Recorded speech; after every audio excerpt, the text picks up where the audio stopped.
Olá, eu sou a Ana Carolina Marques Magalhães, sou residente do segundo ano de Ginecologia e Obstetrícia do Hospital das Clínicas da UFG e, sob orientação do Dr. Gilberto de Matos, eu vou abordar sobre a ginecologia cirúrgica, os conceitos gerais, o pré, o pós e o intraoperatório. Vamos falar inicialmente sobre o pré-operatório, o intraoperatório, o pós-operatório imediato e finalizando um artigo científico. Sobre o pré-operatório. Pré-operatório tem as funções de revelar as morbidades que requeram investigação adicional, a otimização para a prevenção de complicações perioperatórias e aproveitar ao máximo os recursos cirúrgicos da sala. Deve ser feito, deve ter informações, esclarecimentos e orientações para o paciente. É necessário esclarecer sobre o tipo de abordagem terapêutica inerente ao diagnóstico dessa paciente, por que não um tratamento expectante, clínico, por que é indicado essa cirurgia e compartilhar a decisão terapêutica. Muitos problemas pós-operatórios podem ser previstos no pré-operatório e eliminados ou minimizados. Nós devemos abordar sistematicamente essas questões na avaliação pré-operatória, que isso pode resultar em uma hospitalização mais curta, com menos complicações e uma paciente mais satisfeita. O cirurgião também pode repensar a agressividade e a necessidade desse procedimento cirúrgico planejado após uma discussão criteriosa com a paciente que apresenta esses problemas médicos graves. Por exemplo, uma mulher com insuficiência cardíaca congestiva, sintomática e um prolapso uterino pode, por exemplo, ser bem mais atendida com pessário ou do que com esterectomia vaginal ou uma suspensão sacroespinhal, como foi discutido nas aulas anteriores. Essa discussão se refere principalmente a uma cirurgia programada, planejada. É claro que casos urgentes, eles requerem um processo de avaliação pré-operatória ágil para fornecer o atendimento adequado. É necessário explicar sobre o procedimento, o processo anestésico, o pós-operatório, aplicar o TSLE, que é o termo de consentimento livre e esclarecido, após um planejamento cirúrgico determinado. O termo de consentimento livre e esclarecido, ele tem a função de proteger o direito à paciente à autodeterminação, envolver essa paciente em seus cuidados de saúde, melhorar a relação médico-paciente, incentivar os médicos a revisar minuciosamente as opções terapêuticas da paciente, reduzir o descontentamento e os litígios quando há complicações, ressaltando que a validade do consentimento está relacionado com a capacidade civil e mental de compreender os problemas e decidir se aceita ou rejeita o tratamento médico oferecido. Ela deve conter uma linguagem acessível e clara, descrição simplificada do tratamento proposto, os riscos e os benefícios, as possíveis complicações, e o médico, ele deve oferecer explicações e esclarecimentos sobre todo o conteúdo registrado nesse termo. A paciente pode retirar o consentimento em qualquer momento antes do procedimento. O pré-operatório é essencial uma anamnese e um exame físico bem feito. A anamnese tem a função de investigar as comorbidades, alergias, os hábitos de vidas, as cirurgias prévias, o histórico pessoal e familiar, por exemplo, de doenças tromboembólicas e complicações relacionadas à anestesia. Já o exame físico, antes da cirurgia ginecológica, nós cirurgiões devemos realizar um exame pélvico completo. Em muitos casos, o exame pélvico é repetido após a indução anestésica. É o que vemos em alguns casos na prática. A gente indica uma esterectomia e, para ser avaliada, se vai ser esterectomia realmente vaginal ou não. Outras vezes, podemos avaliar no exame físico mesmo, no exame físico pré-operatório, como comumente vemos na prática. Outros componentes do exame físico devem ser realizados, relacionados à condição para a qual o procedimento é realizado. Por exemplo, se houver uma suspeita de malignidade, o exame pré-operatório ele deve incluir a localização de possíveis metástases linfonodais. Ou, por exemplo, avaliar a, a, a extensão daquele câncer, palpando ali paramétrios, fazendo um toque retal, para avaliar melhor essa extensão. Além disso, o exame físico deve ser usado para avaliar a capacidade da paciente de tolerar a cirurgia e a anestesia. Através disso, dessa avaliação para tolerar a cirurgia e anestesia, temos a estratificação de risco da Sociedade Americana de Anestesiologia. É o estado físico ASA. O estado físico 1, identificado como 1, tem a definição de uma paciente sadia, sem alterações orgânicas. Tem a mortalidade de 0,06 a 0,08. O estado físico 2, ASA 2, a paciente tem alterações sistêmicas leves ou moderadas causadas pela doença cirúrgica ou uma doença sistêmica, cuja mortalidade é de 0,27 a 0,40%. ASA 3 é uma paciente com alterações sistêmicas graves, de qualquer causa, com uma limitação funcional. A mortalidade vai de 1,8 a 4,3%. ASA 4 são pacientes com alterações sistêmicas graves, que representam risco de vida. A mortalidade é de 7,8 a 23%. Já pacientes ASA 5 são moribundas, que não são esperadas sobreviver sem a cirurgia, cuja mortalidade varia de 9,4% a 51%. ASA 6 são pacientes doadoras de órgão. Avaliação sistêmica. Na avaliação respiratória pulmonar, nós temos que observar alguns fatores de risco, entre eles a idade. Pacientes acima de 60 anos possuem o maior risco de complicações pós-operatórias. O tabagismo aumenta o risco de complicações pulmonares e vasculares. É a nossa chance de orientar e incentivar a abstinência, já que ela é necessária no pré-operatório de cirurgias eletivas de pelo menos 4 a 8 semanas. O DPOC, que é a doença obstrutiva pulmonar crônica, gera mediadores inflamatórios. E no pós-operatório, isso pode causar uma exacerbação dessa pneumopatia. A apneia obstrutiva do sono, ela é associada à hipoxemia, infarto do miocárdio, uma intervenção em UTI até a morte súbita. A obesidade reduz a complacência da parede torácica e predispõe à atelectasia intra e pós-operatório. Na avaliação pulmonar, devemos avaliar na anamnese e no exame físico se ela tem alguma característica de fator de risco. E o raio-x de tórax é indicado nas doenças cardiovasculares ou pulmonar agudas ou crônicas.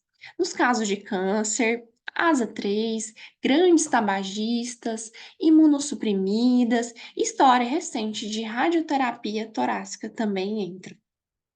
Na avaliação cardíaca, a doença cardiovascular descompensada deve ser manejada pelo cardiologista em cirurgias eletivas, antes do procedimento cirúrgico.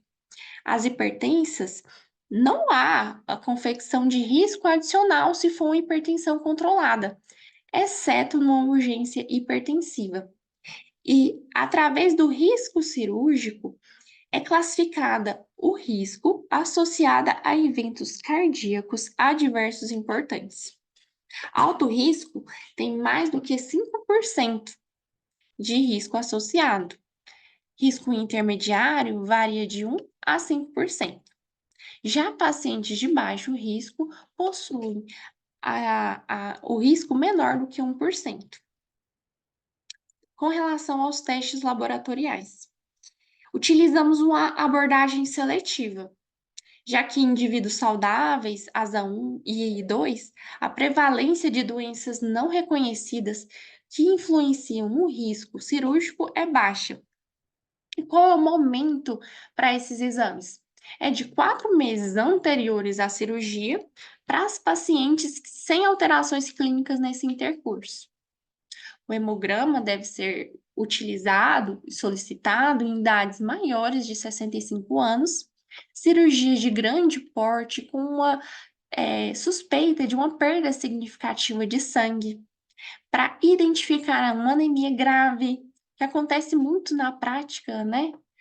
Pacientes com sangramento uterino disfuncional, pacientes que possuem necessidade de transfusão, a gente está suspeitando de uma anemia grave, é necessário avaliar com hemograma o nível dessa anemia.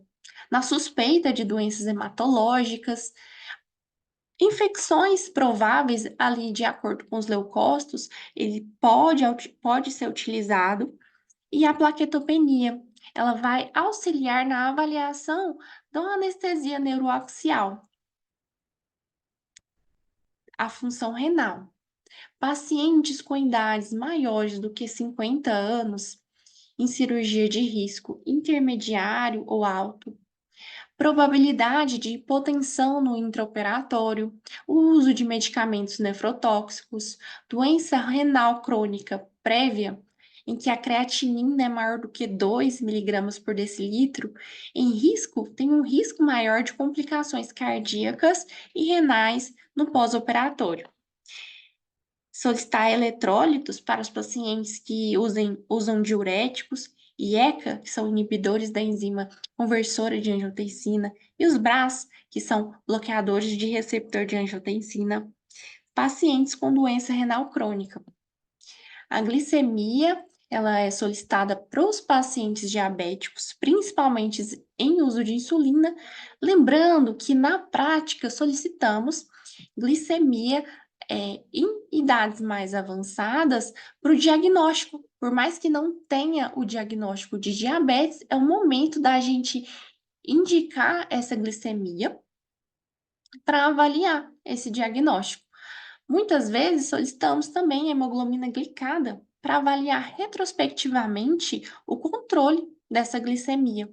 Então, são exames que a gente deve avaliar, já que a hiperglicemia franca deve ser evitada para minimizar as complicações pós-operatórias relacionadas, como desidratação, anormalidades eletrolíticas, distúrbios na cicatrização da ferida, infecções na ferida operatória, cetoacidose diabética nas diabéticas tipo 1.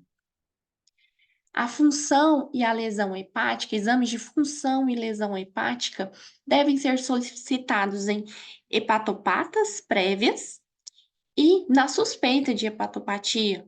Isso vai ser avaliado na anamnese e no exame físico.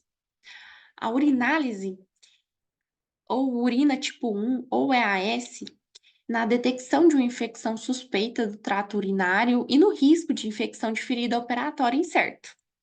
O beta-HCG deve ser solicitado para todas as mulheres com potencial reprodutivo. A gravidez deve ser excluída antes da cirurgia ginecológica para essas mulheres. Isso também se aplica às pacientes com incerteza quanto à atividade sexual e à eficácia da contracepção ou no caso de estado de menopausa, na suspeita de gestação, né? Com relação à avaliação de infecção do trato genital. Na ausência de sintomas, o rastreamento pré-operatório de rotina para infecção do trato genital geralmente não é necessário. Mas mulheres com sintomas ou fatores de risco para infecção devem ser testadas e tratadas como parte de cuidado ginecológico habitual. Ou seja, você vai fazer uma avaliação e a paciente está com sintoma, está com sinais, você avaliou e percebeu, então isso deve ser tratado antes da cirurgia ginecológica. Certos tipos de infecções são clinicamente importantes, como por exemplo a vaginose bacteriana, já que ela está associada a um risco aumentado de infecção na cúpula vaginal após uma esterectomia vaginal. E mulheres com sintomas ou achados no exame pélvico compatível com a com a vaginose bacteriana deve ser avaliada e tratada. Por exemplo, uma cervicite, né, uma infecção cervical por clamídia ou Neisseria, está associada a um risco aumentado de endometrite após a interrupção cirúrgica da gravidez, nesses casos. Essas infecções são tratadas com o uso de antibióticos profiláticos antes do procedimento, em vez de uma estratégia de triagem e tratamento, ou seja, ela deve ser tratada se sinais e sintomas. Não deve ser tratado rotineiramente. É isso que eu quis dizer nesse sentido. Aproveitando, uma dúvida muito comum é com relação a piercings e tatuagens. Então, as joias orais, nasais, né, os piercings na boca e nariz, podem interferir na intubação durante a administração de anestesia geral. Piercings corporais de qualquer local pode conduzir corrente elétrica se for realizada a eletrocirurgia, né, o uso do cautério. Então, a gente deve orientar e recomendar. Tem pacientes que possuem piercings que são intradérmicos, tem uma certa dificuldade para a sua retirada durante a internação. Então, orientar com que ela retire essas joias, esses piercings, é muito importante. Outro caso também são de dreads, que possuem no cabelo a orientação de retirada, cílios fio a fio, ele também tem a orientação da sua retirada. Assim como as tatuagens. Muitas vezes temos pacientes que possuem a tatuagem no local da incisão, na possível incisão. Então, isso já deve ser orientado a paciente que pode ocorrer uma distorção daquela região da tatuagem, se for a região da incisão. É claro que, se for possível a incisão ser realizada em outro local, isso pode ser avaliado junto com a paciente, porém ela já deve ser avaliada com relação a isso. Com relação ao dispositivo intrauterino, para os procedimentos que não envolvam a cavidade uterina, os DIUs não precisam ser removidos antes da cirurgia, incluindo os procedimentos de excisão eletrocirúrgica com alça, né, que é o eletrocautério. Já os procedimentos que envolvam a cavidade uterina, por exemplo, remoção de pólipos, dilatação, curetagem, o DIU ele é removido antes da cirurgia. Isso deve ser avaliado e deve ser conversado com o paciente pré-operatório. Voltando aqui para os outros exames, o eletrocardiograma é indicado em doença arterial crônica prévia, arritmias significativas, doenças cerebrovasculares, doença arterial periférica, obesidade grau 3 e cirurgias com elevado risco cardiovascular. A radiografia de tórax são para aqueles pacientes que têm um maior risco de cardio ou pneumopatia. Eu já havia falado, né? Obesidade, grau 3, as pneumopatias e as cardiopatias. Sobre as medicações. Quais são as medicações que devem ser mantidas?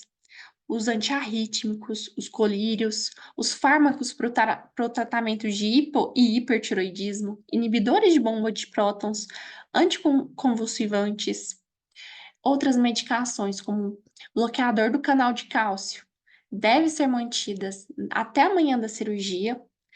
Os beta-bloqueadores em pacientes que já fazem uso devem ser mantidos, já que a suspensão abrupta está associada a maior mortalidade pós-operatória. Outros que devem ser mantidos são os broncodilatadores, medicações psiquiátricas, estatinas. O AS deve ser mantido em pacientes com alto risco cardiovascular, como as coronariopatas com stent, aquelas que possuem síndrome coronariana aguda, ou cerebrovasculares recentes, ou em endarterectomia carotídea recente, exceto em cirurgia de risco de grandes sangramentos. Então, devemos pesar o risco-benefício dessa medicação, de sua retirada. Quais são as medicações suspensas? A varfarina. A varfarina deve ser suspensa e deve-se controlar o INR. Se o INR for maior do que 1,5, deve ser administrada a vitamina K ou plasma fresco e verificado novamente em 6 horas. Se o INR for menor do que 1,4, estamos autorizados a operar. Se a paciente possui um alto risco tromboembólico, é necessário iniciar uma terapia anticoagulante de ponte com heparina em dose terapêutica. Por exemplo, as pacientes que usam a varfarina, o ideal é que se interne a paciente, vá fazendo uma terapia de ponte até que se estabeleça um nível sérico constante para assim poder operar. Heparinas não fracionadas devem ser suspensas 4 a 6 horas antes da cirurgia e retornadas 12 a 24 horas depois. Já heparinas de baixo peso molecular devem ser suspensas 24 horas antes e retornadas 48 horas a 72 horas depois da cirurgia. O clopidogrel deve ser suspenso de 5 a 7 dias antes e retomados no primeiro pós-operatório. O AS deve ser suspenso 7 a 10 dias antes, nos pacientes com baixo risco cardiovascular. Os antihipertensivos IECA, BRA, devem ser suspensos na manhã da cirurgia. Os diuréticos devem ser suspensos, porém, na manhã da cirurgia, porém há ausência de consenso. A metformina deve ser suspensa 24 horas antes e retomada após a avaliação da função renal, já que possui risco de acidose lática, e outros diabéticos orais devem ser suspensos 8 horas antes e retornados após o desjejum. Enquanto isso, a prescrição de insulina deve ser feita conforme HGT. Então, vamos suspender os antidiabéticos e prescrever insulina de acordo com a glicemia da paciente. Se ela usa a insulina de ação prolongada, nós vamos manter. Se for uma insulina de ação intermediária, como a NPH, vamos manter a metade da dose na manhã da cirurgia e retornar a dose após o desjejum. A insulina de ação rápida, como a regular, a Lispro, devem ser suspensas na manhã da cirurgia.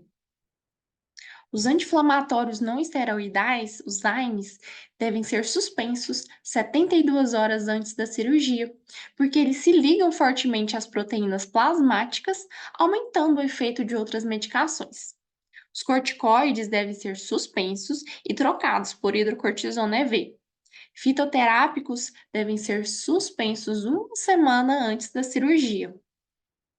Com relação à nutrição, a desnutrição perioperatória aumenta a morbidade pós-operatória, porque ocorre uma disfunção do sistema imunológico, celular e humoral, um aumento do risco da deiscência, da infecção de ferida operatória, da fistulização. E quando devemos investigar se a nossa paciente está desnutrida? Quando essa paciente tem uma perda de peso mais do que 10% nos últimos 6 meses, tem um IMC muito baixo, de 18,5, a albumina pré-operatória é menor do que 3, a meta é de que a proteína dessa paciente deve ser de 1,5 a 2 gramas de proteína por peso corporal no dia. Essa é a meta da alimentação proteica. E da caloria é de 25 a 30 quilocalorias quilo dia. Então, muitas vezes é necessário ter um preparo nutricional da paciente para que ocorra a cirurgia, evitando as complicações associadas a essa desnutrição. No pré-operatório, na noite anterior, no pré-operatório, o CDC recomenda que todo o corpo seja lavado no chuveiro ou na banheira com um sabonete antimicrobiano ou não antimicrobiano, com agente antisséptico na noite anterior à cirurgia. Embora algumas clínicas ofereçam aos pacientes soluções de gluconato de clorexidina na avaliação pré-operatória para facilitar a limpeza adequada da pele pré-operatória. pedido aos pacientes que se lavem normalmente com sabonete comum, em vez de usar o sabonete líquido pré-operatório específico. No intraoperatório, é utilizada a solução de gluconato de clorexidina a 4% com álcool isopropílico a 70% na preparação pré-operatória. Com relação à preparação vaginal, a clorexidina está associada a uma redução do risco de infecções em cirurgias abertas, incluindo a esterectomia abdominal aberta e o parto cesáreo. Para a laparoscopia ginecológica, o tipo de preparação de pele não parece impactar muito no risco de infecção. Tanto a iodopovidina, que é o PVPI, quanto o gluconato de clorexidina, com a concentração baixa de 4% de álcool isopropílico, são aceitados na preparação vaginal, pois ambos reduzem significativamente as taxas de morbidade infecciosa pós-operatória. Embora o PVPI seja comumente usado nos Estados Unidos para preparação vaginal, a clorexidina é comumente usada em outros lugares, porque pode proporcionar uma redução maior da flora, tanto da pele, e o PVPI não é inativado na presença de sangue. Outras medidas que podemos adicionar para a prevenção de infecção do sítio cirúrgico inclui a asepsia na pele, a remoção dos pelos, que a gente deve orientar, sobre o cuidado com os campos cirúrgicos, a higiene das mãos, a técnica cirúrgica, tem a terapia de pressão negativa para a ferida, isso é no pós-operatório, mas isso interfere também. Situações específicas. A obesidade. A consulta pré-operatória com anestesiologista pode ser solicitada para os pacientes com apneia obstrutiva do sono, doença cardíaca, ou se a gente já observar uma via aérea mais difícil. O manejo da anestesia nos pacientes obesos é importante ser avaliado. Considerações perioperatórias específicas para as pacientes obesas incluem a prevenção do tromboembolismo venoso, a administração de antibióticos profiláticos, o posicionamento da paciente na mesa cirúrgica e a facilitação do acesso cirúrgico. Mulheres obesas são consideradas como um risco basal moderado para o tromboembolismo venoso e já devem receber a profilaxia, a menos que seja uma contraindicação devido ao risco de sangramento. As medidas profiláticas são normalmente mantidas no pós-operatório até que a mulher seja totalmente deambuladora.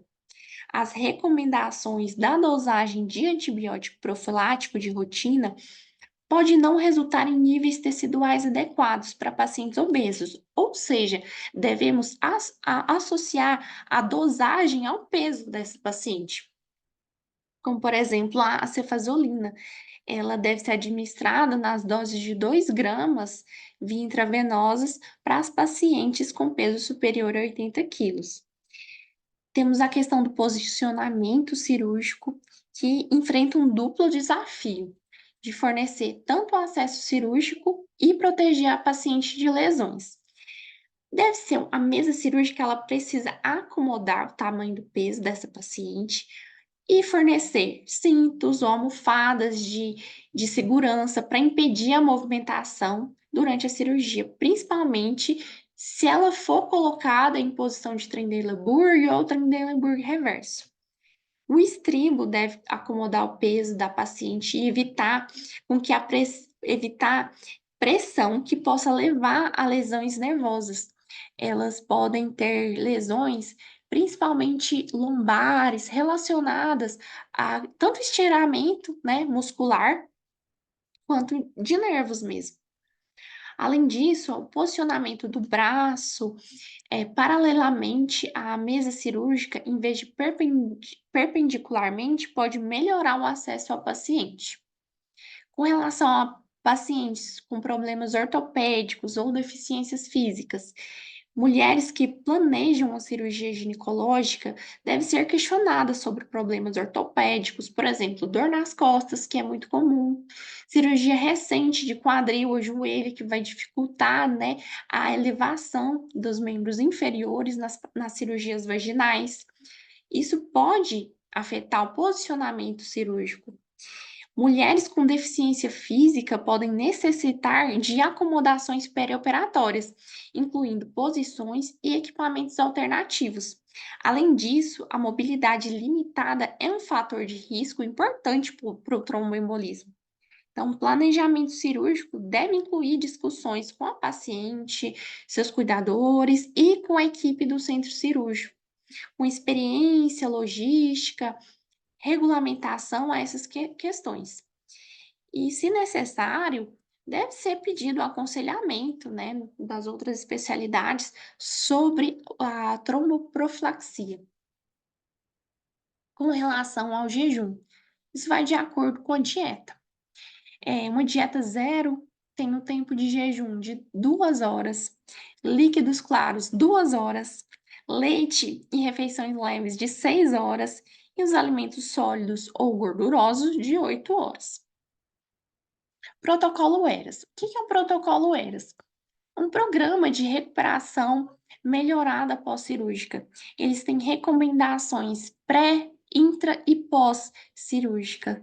E tem intervenções multidisciplinares, multimodais, e tem essas recomendações que devem ser seguidas para que ocorra uma recuperação pós-operatória mais rápida e diminuição do tempo de internação.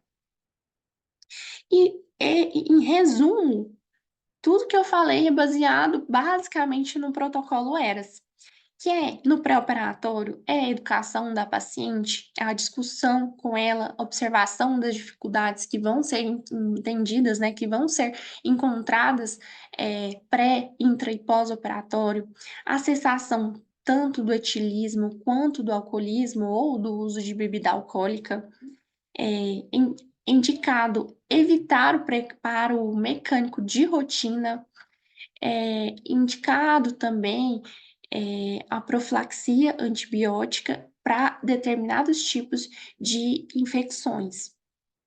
No intraoperatório, falando, né, de profilaxia de infecção do sítio cirúrgico, a gente sabe que elas estão entre as causas mais comuns de infecção hospitalar e está relacionada ao aumento de mortalidade e do tempo de internação no pós-operatório.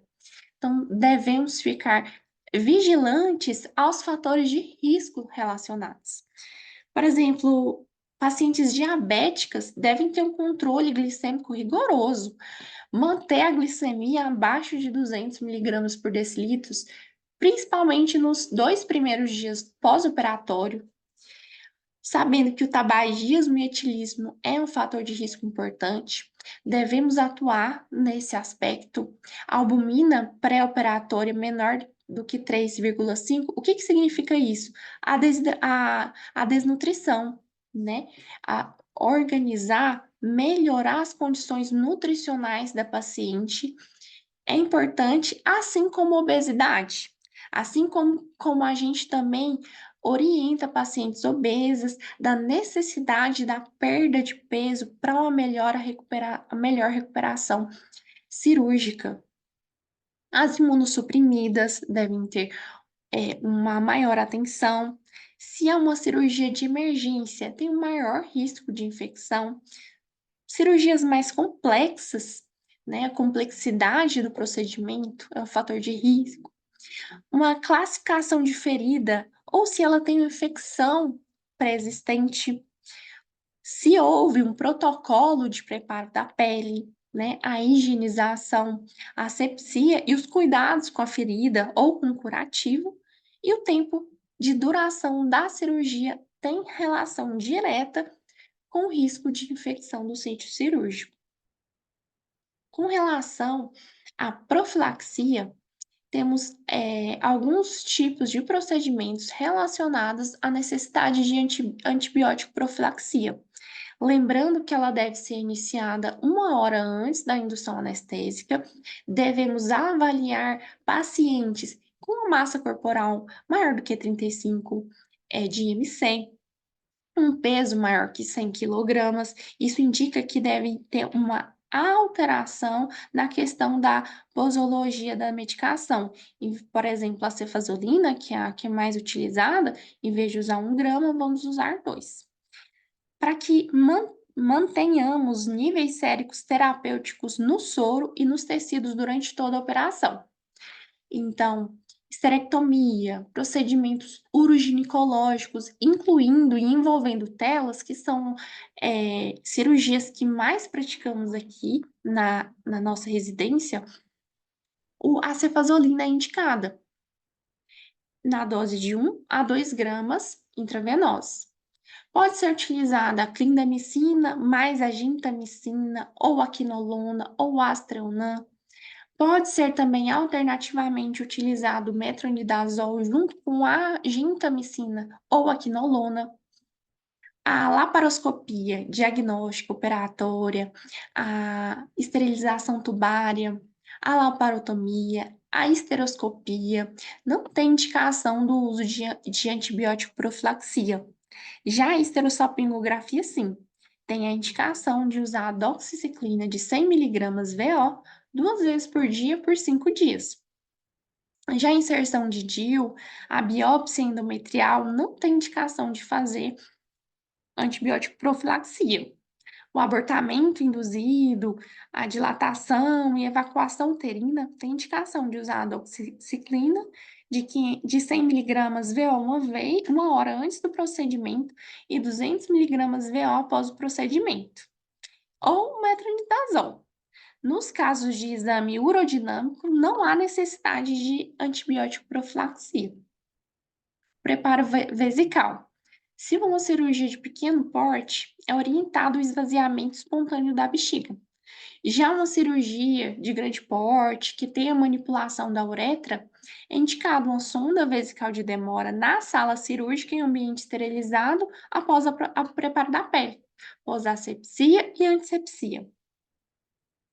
Com relação à orientação dos protocolos VERAS intraoperatório, é indicado um anestésico de curta ação, uma estratégia de ventilação padronizada, é indicado uma profilaxia de náuseas e vômitos, é indicado sempre que possível uma cirurgia minimamente invasiva quando disponível, evitar o uso de sondas desnecessariamente, a não ser que seja extremamente necessário, observar a normotermia, a euvolemia das pacientes no pós-operatório imediato.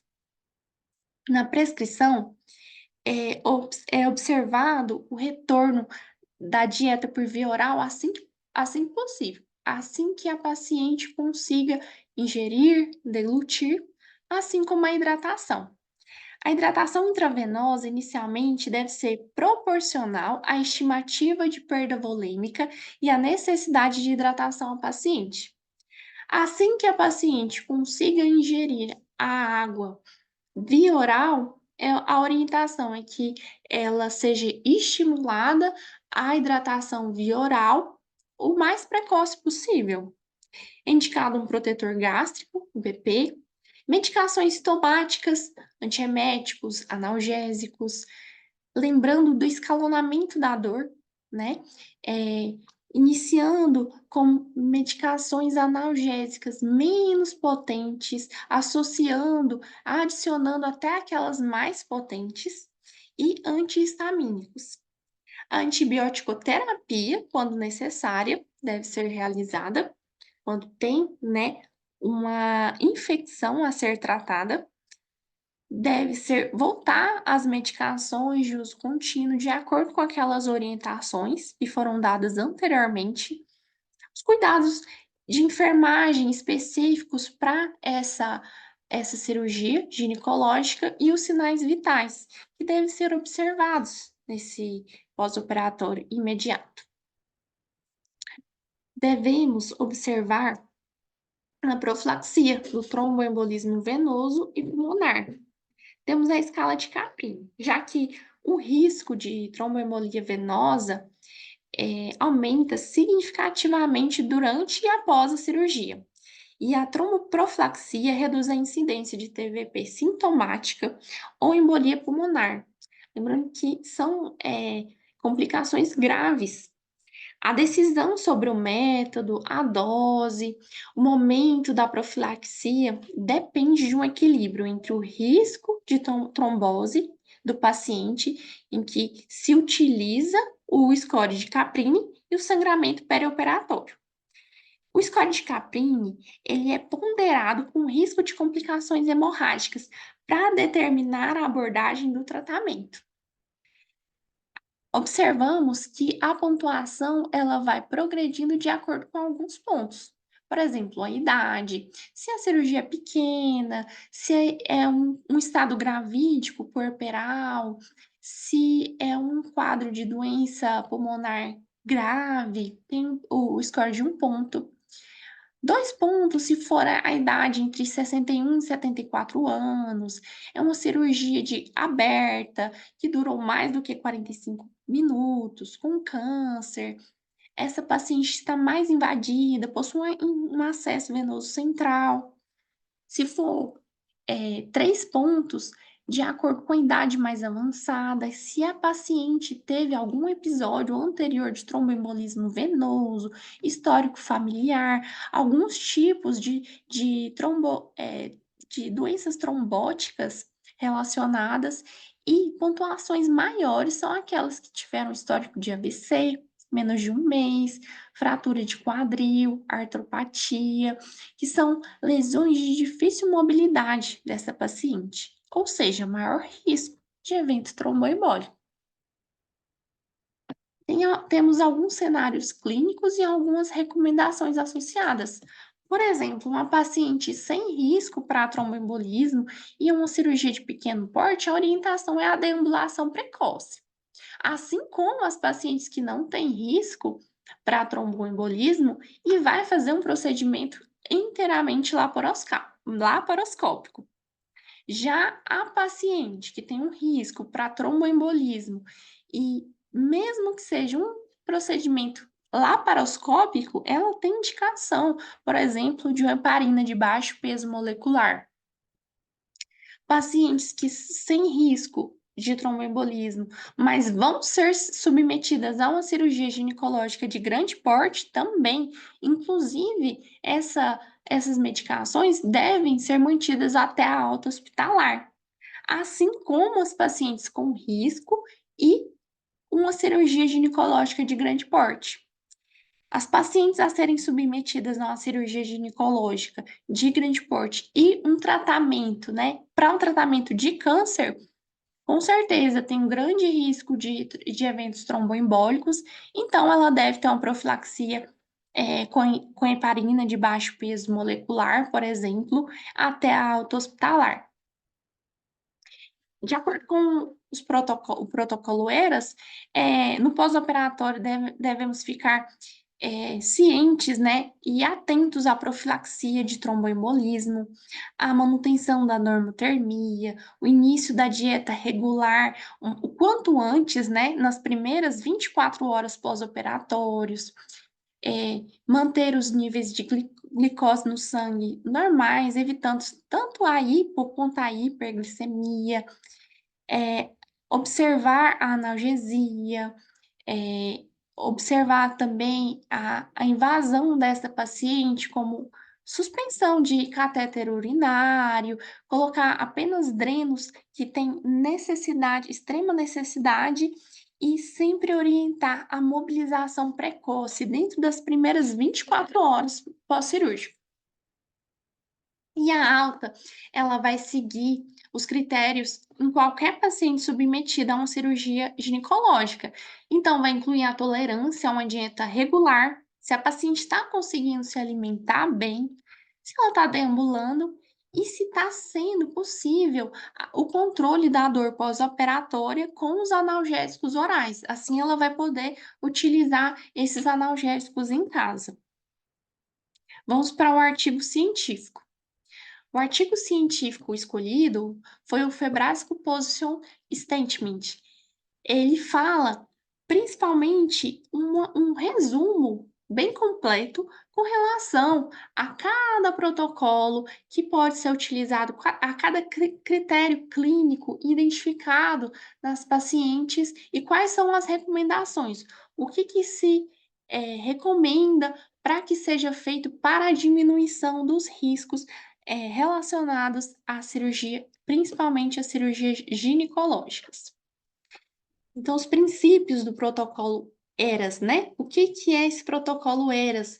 Ele tem a ideia de minimizar uma resposta ao estresse, à operação, controlando a fisiologia perioperatória, né?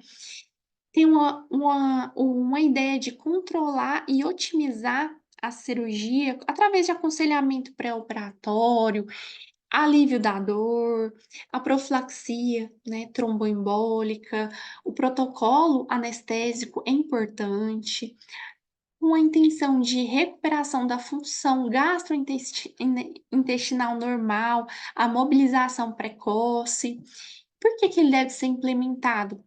Porque ele diminui as taxas de complicações, de mortalidades das nossas pacientes, melhorando a qualidade de vida, a satisfação, a redução dos custos em saúde, porque diminui as complicações, óbvio, e também diminui o tempo de internação hospitalar.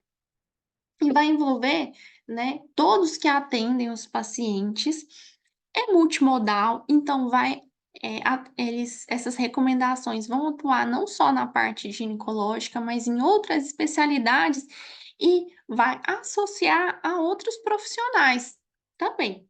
São abordagens científicas baseadas em evidências para esses protocolos. Quais são as orientações pré-operatórias? O tempo de jejum é orientado, foi aquilo que eu falei nos slides anteriores, né, de que a refeição leve, ela deve ser feita até 6 horas antes, e a ingestão de líquido claro até 2 horas antes do procedimento eletivo, que pode requerer uma anestesia geral ou regional, uma sedação ou uma analgesia. A preparação intestinal, ela não é mais indicada de uso rotineiro, e temos a ideia da analgesia preemptiva. O que é isso, analgesia preemptiva? É o uso de medicações antes do procedimento anestésico, antes de ter aquela resposta inflamatória específica cirúrgica. Então, é indicado o uso de gabapentina, inibidores da ciclooxigenase 2, orais ou intravenosos, como, por exemplo, o celecoxib. Pelo fato dele ser mais específico, a ciclooxigenase 2, ele tem uma relação muito específica com uma cascata, inflamatória, então ele vai ter menos efeitos colaterais. A gente pode utilizar o paracetamol no protocolo ERAS fala oral ou intravenoso. Na nossa prática temos contato só com oral, não temos contato com paracetamol intravenoso ainda não. Se a paciente tem um maior risco tromboembólico, né, de acordo com a nossa avaliação, Scott Caprini, devemos realizar a profilaxia mecânica dupla com meias e compressões pneumáticas e uma quimioprofilaxia com heparina de baixo peso molecular ou com a heparina não fracionada. Quais são as orientações intraoperatórias? São orientações de que os anestésicos, eles devem ser os de curta ação, então pode ser utilizado uma infusão contínua de propofol ou analgésicos opioides de curta ação. Uma anestesia intravenosa total pode ser utilizada com propofol, anestesia regional, com ou sem anestesia geral concomitante. É importante manter a normotermia através de cobertores térmicos, o aquecimento de fluidos intravenosos e avaliação sempre contínua da temperatura da paciente. Indicada a euvolemia. É uma terapia direcionada a objetivos. Como assim? A orientação é minimizar o uso de cristalóides e aumentar o uso de coloides em caso de hipotensão, embora em caso de euvolemia. considerando o uso de vasopressores em vez de administração liberal de cristalóides. Porque o que acontece? Os pacientes, às vezes, têm quadros de hipotensão, às vezes relacionadas à anestesia. E muitas vezes é utilizado cristalóides para combater essa hipotensão.